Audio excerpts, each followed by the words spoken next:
Iran এবং আমেরিকার যুদ্ধ, ইরান এবং ইসরায়েলের যুদ্ধ, এটি বাংলাদেশে এসেও আশ্রয় পড়েছে। আগামী দিনগুলোতে এই যুদ্ধ যদি প্রলম্বিত হয়, বাংলাদেশ নানাভাবে ক্ষতিগ্রস্ত হবে। আপনারা জানেন যে অতি সম্প্রতি ইয়েমেনের হুতিদের সঙ্গে যুদ্ধ করার জন্য, হুতিদেরকে দমন করার জন্য সৌদি আরবের নেতৃত্বে 10টি দেশের একটি জোট হয়েছে।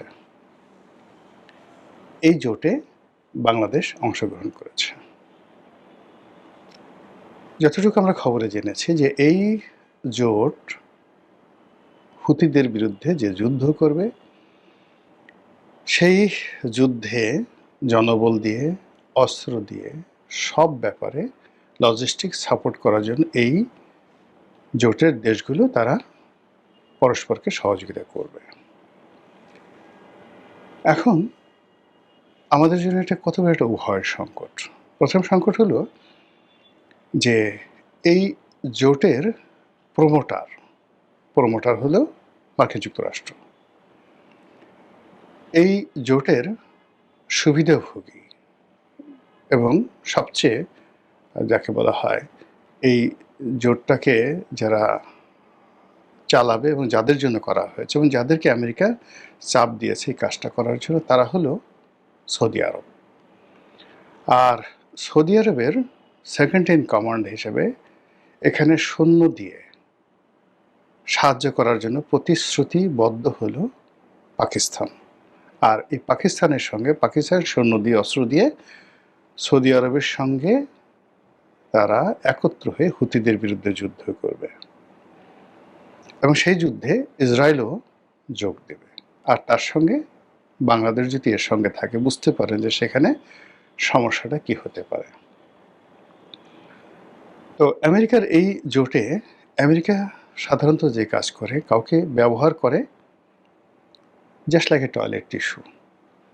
মুখের টিস্যু আপনি নাকের সর্দি দিয়ে ব্যবহার করেন, বা আপনি ঘাম মোছেন, মুখ মোছেন, ফেসিয়াল টিস্যু, এটাকে হয়তো কেউ দ্বিতীয়বার ব্যবহার করে। কিন্তু টয়লেট টিস্যু, যেটা আপনি মলদ্বার পরিষ্কার করেন, সেটি ফেলে দেওয়া ছাড়া আপনার কোনো উপায় থাকে না। কথিত আছে যে আমেরিকা যাদেরকে ব্যবহার করে টয়লেট টিস্যুর রূপে, তাদেরকে ওইভাবে ফেলে দেয়। তা আমরা এই যে হুতিদের বিরুদ্ধে একটা যুদ্ধে আমরা জড়ালাম বা জড়াতে যাচ্ছি বা সমর্থন করতে যাচ্ছি, হোয়াট এভার মেবি, আমরা যে কাজটি করছি, এই কাজের খারাপ পরিণতি কি হতে পারে? খারাপ পরিণতি হলো যে আমাদের দেশে মূলত যে সকল ইসলামিক জঙ্গি সংগঠনগুলো, গোপন জঙ্গি সংগঠনগুলো রয়েছে, তারা সবাই Hamas, Houthi, Hezbollah, Iran, IS, Taliban, Tehrike Pakistan, TTP, এই মতাদর্শের লোকজন। এরা সবাই আমেরিকা বিরোধী, এরা সবাই ইসরায়েল বিরোধী, এবং এরা সবাই যাকে বলা হয় সৌদির এই বর্তমান যে শাসক, এদের বিরোধী। ফলে আমাদের দেশের যে উগ্রপন্থা যে গ্রুপটি নিয়ে পশ্চিমারা যাকে বলা হয় উদ্বিগ্ন, তাদের সঙ্গে আমাদের এই দেশের মধ্যে সরকারের একটা মারাত্মক দ্বন্দ্ব এবং সংঘাত শুরু হয়ে গেল বা করে দেওয়া হলো। This is one. Second thing হলো, আমাদের যে জাহাজগুলো, আমরা দুইভাবে তেল কিনি। আমরা মধ্যপ্রাচ্য থেকে তেল কিনি, আর সিঙ্গাপুরের যে স্পট মার্কেট, সেখান থেকে তেল কিনি। তো দীর্ঘমেয়াদে ধরুন কাতার থেকে, সংযুক্ত আরব আমিরাত থেকে, সৌদি আরবের আরামকো থেকে, কুয়েত থেকে আমরা যে তেলগুলো কিনি, যেগুলো দীর্ঘমেয়াদে সারা বছর ধরে আমাদের কাছে আসে কম মূল্যে, সেই তেলগুলো বাংলাদেশে আসার জন্য দুটো পথ প্রধানত। একটা হলো এই যে বাব আল মান্দ, ইয়ামেনের এই জায়গা দিয়ে যে একটা সংযোগ পথ আছে, হরমুজের মতো বাব আল মান্দ, যেটা নিয়ন্ত্রণ হুতিদের হাতে। আর একটা বেশিরভাগ তেল আসে হরমুজ প্রণালী দিয়ে। আপনারা জানেন যে এই হরমুজ প্রণালী দিয়ে একটি জাহাজ আসার সময় প্রায় কয়েক মাস আমাদের একটা জাহাজ ইরান আটকে রেখেছিল। পরে অনেক দেন দরবার করে তদবির করে আমরা সেই জাহাজটা ছাড়িয়ে এনেছি। ইরানের সঙ্গে একটা সম্পর্ক স্থাপন করার জন্য তাদের যে শেষকৃত্য অনুষ্ঠান, তাদের ইমামের আয়াতুল্লাহ আলী খামেনি, বর্তমান যে খামেনি আছেন বা আয়াতুল্লাহ আছেন তার বাবা, তার জানাজাতে আমাদের স্পিকার সাহেব গেলেন, রাজনৈতিক নেতৃবৃন্দ গেলেন এবং ইরানের সঙ্গে একটা ভালো সম্পর্ক তৈরি হলো এবং আশা করা হচ্ছিল যে বাংলাদেশের জাহাজগুলো সেই ওখান দিয়ে একটা ছাড় পাবে, এই ধরনের কথা ইরানের রাষ্ট্রদূত বলেছেন। এবং এই রাষ্ট্রদূতের ক্ষমতা অলনে ছাড়েন, ইরানি রাষ্ট্রদূতের ক্ষমতা বাংলাদেশে মার্কিন রাষ্ট্রদূতের সমপর্যায়ে হয়ে গেছিল কয়েকদিনের জন্য। এরই মধ্যে যখন আবার সেই হরমুজ নিয়ে যুদ্ধ হলো, এরই মধ্যে আবার যখন আমেরিকা ইরান আক্রমণ করলো, ঠিক সেই সময়টাতে ইরান হরমুজটাকে 100% বন্ধ করে দিল। আরবদের উপরে চাপ তৈরি করার জন্য তারা করলো কি, হুতিদেরকে, তাদের যে প্রক্সি সংগঠন হুতি এবং হিজবুল্লাহ, তাদেরকে বললো যে তোমরা আক্রমণ করো এবং বাব আল মান্দ বন্ধ করে দাও। তো বাব আল মান্দ যদি বন্ধ করে দেওয়া হয় হরমুজের মতো করে, যেটা হুতিরা পারে, তাহলে সৌদি আরবের অর্থনীতি, রাজনীতি ধস নামবে। এবং হুতি এবং ইরান যদি সংযুক্ত আরব আমিরাতের এবং সৌদি আরবের তেল স্থাপনাগুলোতে জাস্ট 24 ঘন্টা আক্রমণ করে, এবং সেটা তারা আক্রমণ করবে হুমকি দিয়েছে। এর কারণ হলো আমেরিকা বলেছে যে তারা ইরানের তেল ক্ষেত্রে আক্রমণ করবে। ইরান বলছে আমাদের তেল ক্ষেত্রে যদি আক্রমণ করো তাহলে তোমাদের যারা তাবেদার রাষ্ট্র রয়েছে তাদের সবার তেল ক্ষেত্রে আমরা আক্রমণ করব। এই অবস্থায় পুরো মধ্যপ্রাচ্যে যুদ্ধের দামাবে এবং সকলের মধ্যে রীতিমতো আতঙ্ক তৈরি হয়ে গেছে।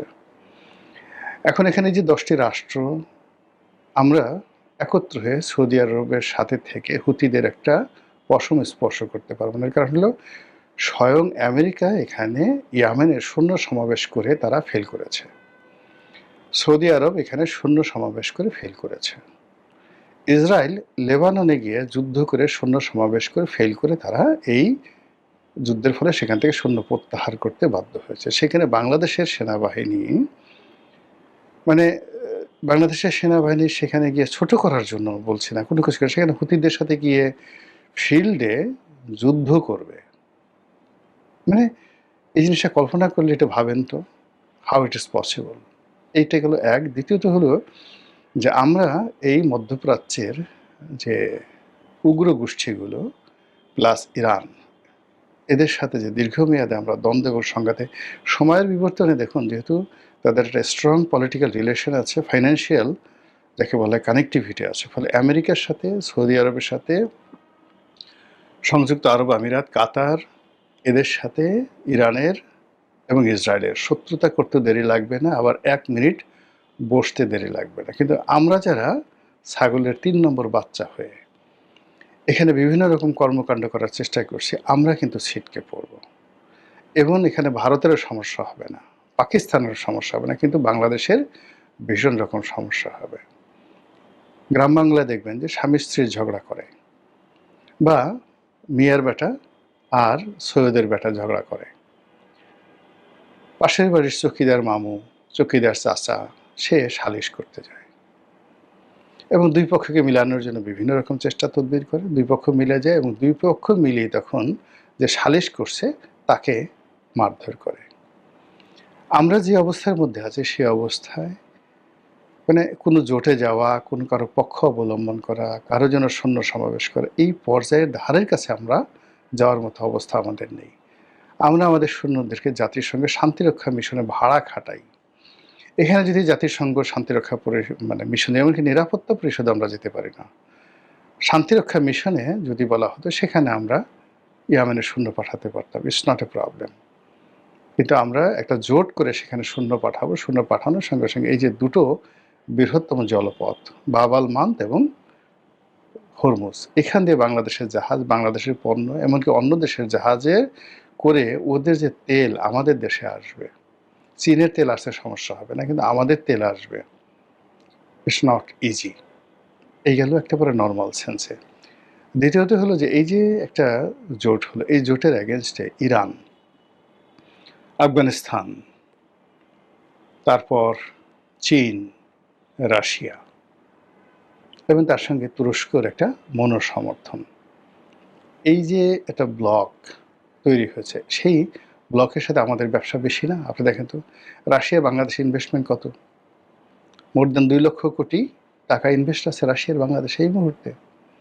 আচ্ছা, চীনের এই মুহূর্তে বাংলাদেশে বিনিয়োগ কত? আমাদের কাছে কত টাকা পায়? আমরা প্রতি বছর কত বিলিয়ন ডলারের আমদানি সেখান থেকে করি?